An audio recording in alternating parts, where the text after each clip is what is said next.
Okay, press F1 to get to your help. Then go to key map. Control Alt are system keys. Those are system-wide, not intercepted by the editor. Alt keys are user-defined. Alt M and Alt M is max. Alt V is a tile vertically. Some of those are handy. You can do your own keyboard plugins for those. The control keys are mostly editor IDE. We're going to look at just a plain old F2 or F4.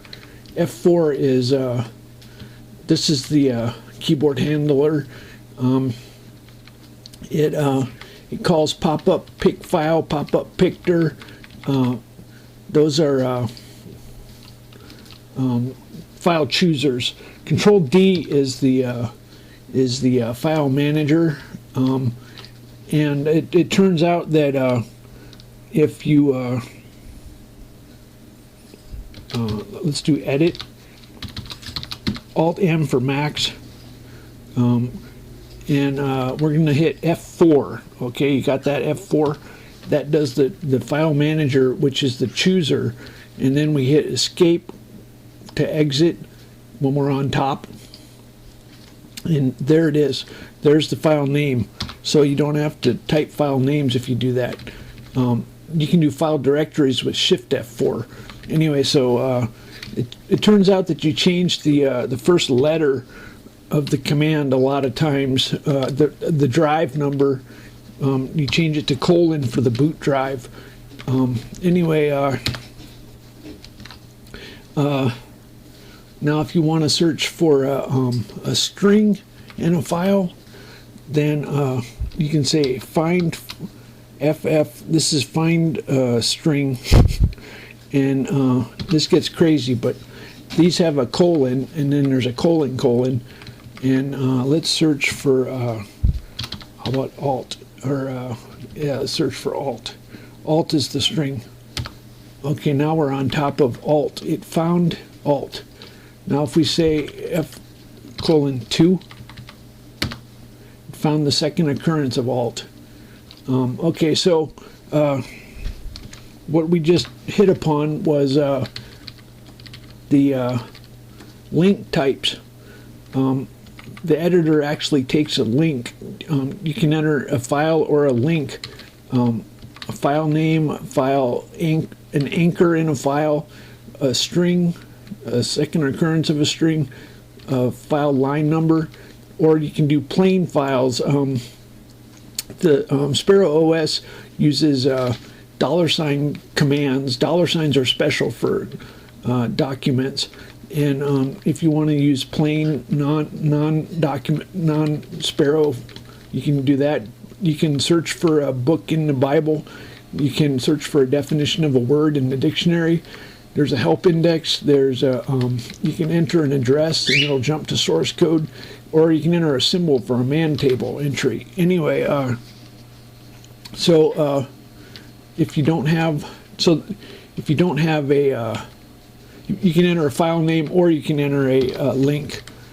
So this is just a file name, and anyway, now it remembers the position of the cursor. It puts a ASCII 5 for the position of the cursor. Watch this. So let's put the cursor down here. I'll hit escape for exit and save. Now if I do this again, it comes up in where I left off. Anyway, the FF, this is find file.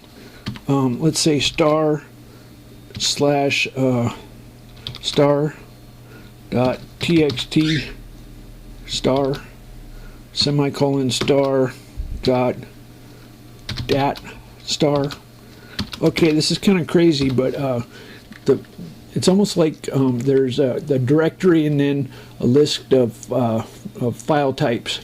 The directory you put first, and that's the base directory, and then you put the file types. That didn't work.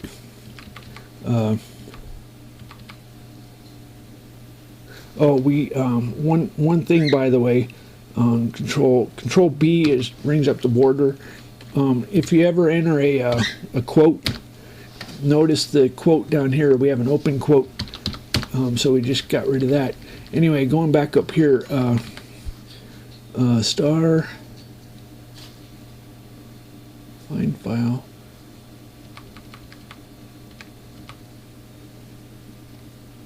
Invalid file name.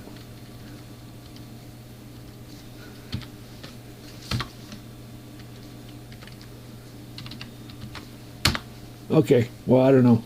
Anyway, so it did .dat and .txt. You have to, if we say Sparrow OS /accts/star. Okay, anyway, so now the FF takes a file mask, which is one of those directory and then file type things, and then it also takes a FU flag. The FU flags are FUF. These are recursive, hold labels, question, just source, just directories. Just anyway, these are FUF flags. A lot of commands take the FUF flags. We can do find, which is grep FUF, and then -I is don't ignore case. So these are all the FUF flags. This is a grep. F is is grep. It's my own personal version. It's customized. It's a wrapper function around grep. Anyway, so if you want, there's some handy, let's see, now if you just do directory like this, you get a ton, because it's all, anything with, now if you say F, directory -I plus L, that's whole labels, that's whole words. Now it's only ones with actual dir. You can do F, front label or back label. So if we say -I plus label front, so it won't let you have anything on the front. So when you do that, it doesn't, see how it starts with dir, but it doesn't. Anyway, so let's go to the to this web directory. I just want to show off a couple things here. Here's a bitmap. We can type a bitmap file. I just typed it. Now we can, if we go to home, we can type my personal menu to the command line. Now on the command line we have graphics and anyway, now let's do a partition rep. We have we have ATA is hard disk, ATA API is CD-ROM, and then we have some RAM drives for doing custom things. For doing images of CD, sometimes you want to use a RAM drive for image of an ISO or something. Anyway, I have a CD-ROM drive on T. Now, removable disk, you need to know. Okay, you can say drv drive T. Any of these commands that take a drive letter, you put in single quotes because it's C. Change disk. This is a removable disk, so that doesn't automatically detect removable media. So you have to change disk. If you change the disk, you have to enter this command. Otherwise, the cache is invalid and stuff. Anyway, we're going to do. This is how you install. I'm gonna copy my E drive to my F drive. How about, yeah, F drive.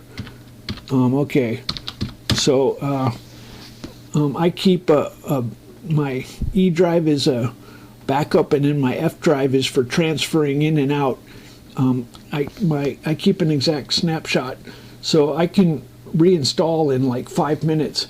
And I make ISO files that you want to learn how to make an ISO file. Look at the account examples. Anyway,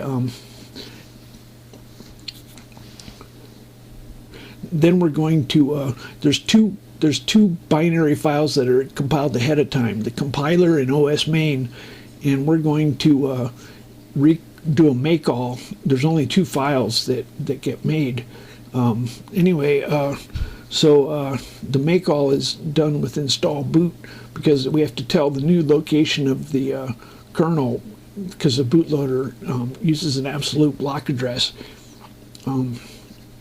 Okay, so we just copied everything from the E drive onto the F drive, so we have an image. We didn't format first, though. We probably should have. Anyway,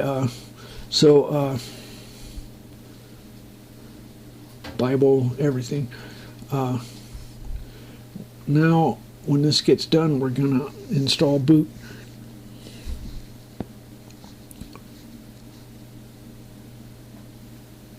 There's an uncompressed utility called TSZ that'll run in Windows.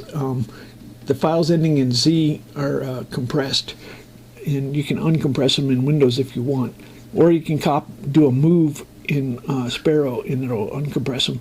Anyway, install boot, F,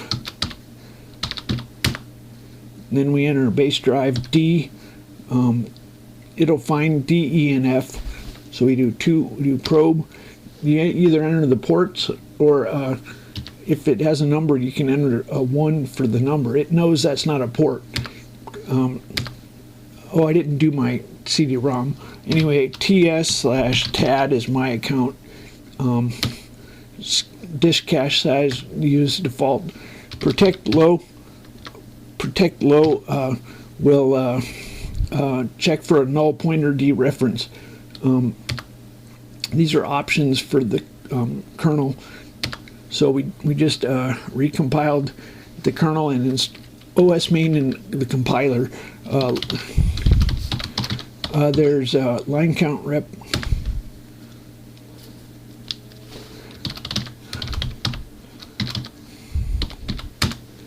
Okay, so just as a tour, there's the compiler is 21,000 lines, and OS main, which is the kernel, is 25,000 lines. So there's about 50,000 lines that are compiled ahead of time. There's a binary file for the compiler and a binary file for the OS main, and everything in Atom gets compiled during boot, and then the accounts code gets compiled during boot. Then you have applications that are compiled just in time when you run them, or miscellaneous and demos. I want to make a comment about home fixes the drive as well. Anyway, I want to talk about there's different link types in Sparrow. You can enter there's file, anchor, find a string in a file, a line number in a file. That's pretty common. A man page, which looks up a symbol. And then there's plain text. Sparrow documents have $ commands, and you might want to edit a plain without the $ command special. Anyway, it'll look in the Bible, it'll look for a definition of a dictionary word. There's a help index or an address. Anyway, if we say ed,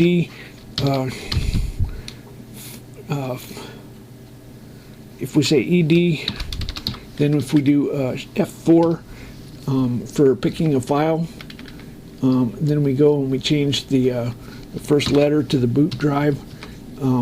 So doc pop-up.